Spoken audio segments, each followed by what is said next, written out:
آیت اللہ العظمیٰ خوئی پورے 2.25 مہینے سیاہ لباس پہنتے تھے، یاد رکھیں.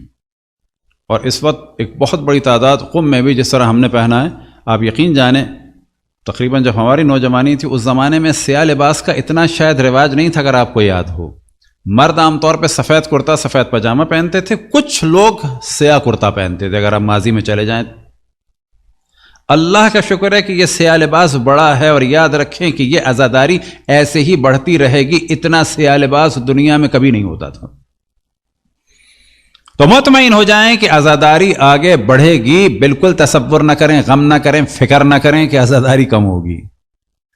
ہر ہماری نسل یہ سوچتی تھی کہ آئندہ کہیں عزاداری کم نہ ہو جائے. وہ سوچتے تھے، اس سوچنے کا ثواب ہے، لیکن تسلی یہ ہے کہ کوئی پرابلم نہیں ہوگا. تو آغا خوئی 2.25 مہینے اسی طرح سے پورا سیاہ لباس پہنتے تھے. ان کے ایک شاگرد فرماتے ہیں کہ میں نے سوال کیا کب کہ نجف میں بہت زیادہ گرمی تھی. نجف کی گرمی پرانی والی گرمی. کون سا پرانا والا؟ جب اتنی ٹھنڈک کی چیزیں نہیں تھیں، اور وہ پورے سیاہ کپڑے پہنے ہوئے تھے، حتیٰ ان کے بغول کے موزے بھی سیاہ تھے. تو وہ کہتے ہیں کہ آقا اتنی گرمی ہے اور اب سیاہ کپڑے پہنے ہیں. کہنے لگے کہ یعنی اپنی جانب اور اپنی چیزوں کی جانب یہ جو کچھ ہے اسی سیاہ کپڑے کی وجہ سے ہے. کہنے لگے کیا مراد؟ کہنے لگے مراد یہ ہے. اچھا اب آپ یہ کچھ سے مراد علم نہیں، یعنی تقریباً اشارہ ہے یہ جو ہے نا، یہ جو سامنے بیٹھا ہے یہ سیاہ کپڑے کی وجہ سے ہے. اب یہ آپ کو پتہ چلے گا کہ یہ سیاہ کپڑے کی وجہ سے کیسے ہے. یعنی یہ پوری شخصیت، نہ فقط علم، یہ پورا وجود سیاہ کپڑے کی وجہ سے.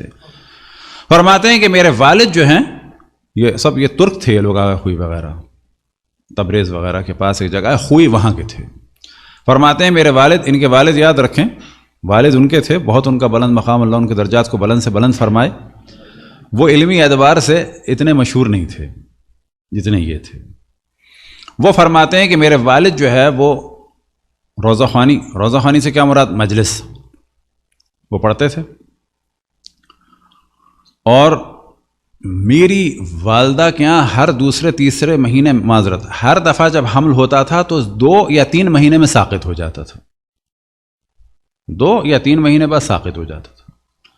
لہذا میرے ماں باپ بے اولاد تھے. کہنے لگے ایک دن ایک خاتون نے کہا، آغا علی اکبر، آپ اتنا ہمیں امام حسین کے مصائب سے آشنا کرتے ہیں، اتنی ان کے ذریعے سے امید دلاتے ہیں، آپ بچہ مانگیں ان سے اپنے لیے.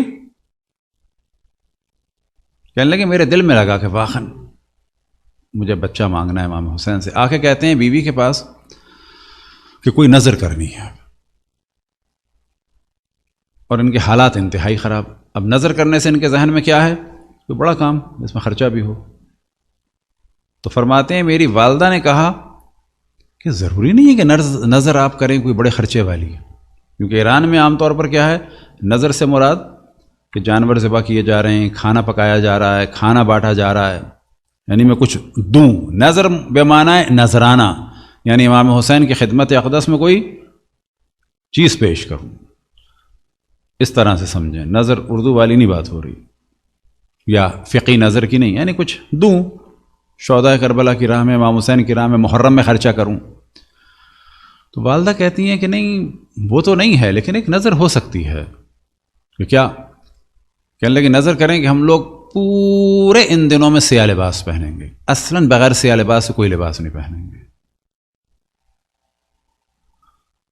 تو ان لوگوں نے یہ نظر کی، اور اب دوسرا مہینہ بھی گزر گیا خیریت سے، تیسرا بھی گزر گیا، اور 7واں مہینہ داخل ہو گیا. اب آپ سمجھیں، ماضی میں چلے جائیں تقریباً 120 سال پہلے، ایک چھوٹے سے گاؤں میں خوئی میں، وہاں پر یہ عالم ہے، اور ایک دن ان کا ایک شاگرد آیا، اور آنے کے بعد کہتا ہے کہ مخصوصاً ملنے آیا کہ آقا مجھ سے آپ سے بات کرنی ہے. کس سے؟ آقا خوئی کے والد کے پاس. مجھے آپ سے ایک بات کرنی ہے. کہنے لگے کیا؟ کہنے لگے الگ بات کرنی ہے. کیا؟ کہنے لگے یہ بتائیے آپ کی زوجہ حاملہ ہیں؟ شاگرد استاد سے پوچھ رہا ہے آپ کی زوجہ حاملہ ہیں، یا خوئی نے خود بیان کیا ہے. والد کہتے ہیں ہاں کیوں؟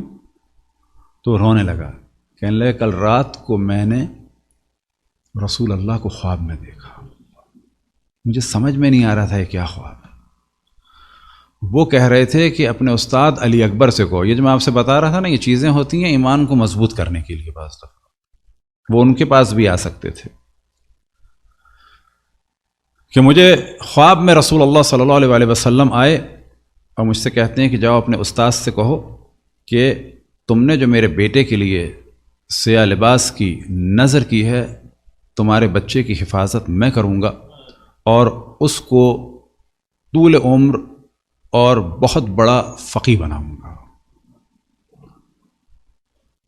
اب آپ تصور کریں کہ انہوں نے کوئی بہت بڑی مجلس کی یا کھانے کی، وہ ان کو نیگیٹو نہیں کر رہے مجلس یا کھانے کو، ان کے ذہن میں جو سمجھے ایک چیز آئی، جو الہام ہوا کہ میں سیاہ لباس پہنوں گا۔